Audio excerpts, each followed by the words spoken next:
Hello, नमस्ते, प्रणाम, हर हर महादेव। हम आप सबके भाई बानी दीपक दीपांशु। तो आप सभी के स्वागत बाटे हमारे यूट्यूब चैनल दीपक दीपांशु में। तो रउआ लोग कैसन बानी? हमरा आशा ना पूरा विश्वास बा कि आप लोग एकदम ठीक होखम और एकदम ठीक रह जा, मस्त रह जा, स्वस्थ रह जा।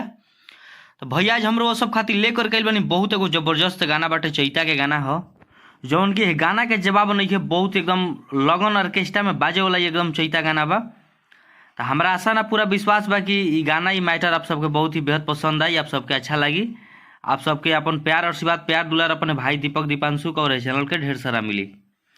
तो चलिए, जब भी भाई अभी तक हमारे इस चैनल पर नया बने, प्लीज़ आप लोग इस चैनल के सब्सक्राइब करके बेल आइकन प्रेस कर ली, ताकि जो भी वीडियो लेकर कहीं नोटिफिकेशन आप सबके पास पहुंचे, ताकि आप सब उस वीडियो को देख सकी जा, सुन सकी जा।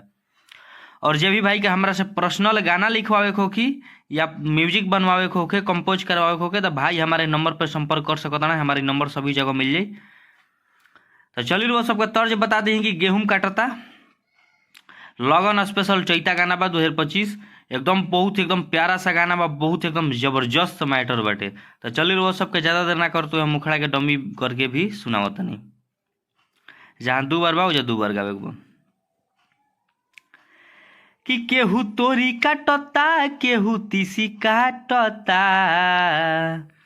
कि केहू तोरी काटता, केहू तीसी काटता, आ एगो मोर बा भातार घरे ढोढ़ी चाटता।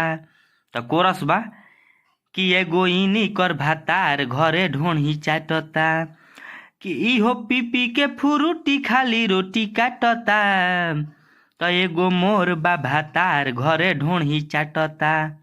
तो कोरस बा कि एगो इनी कर भातार घरे ढोढ़ी चाटता। तो ये मुखड़ा हो। तो आप सबकी मुखड़ा कैसन लागल, आप सब वीडियो में बनल रही जा।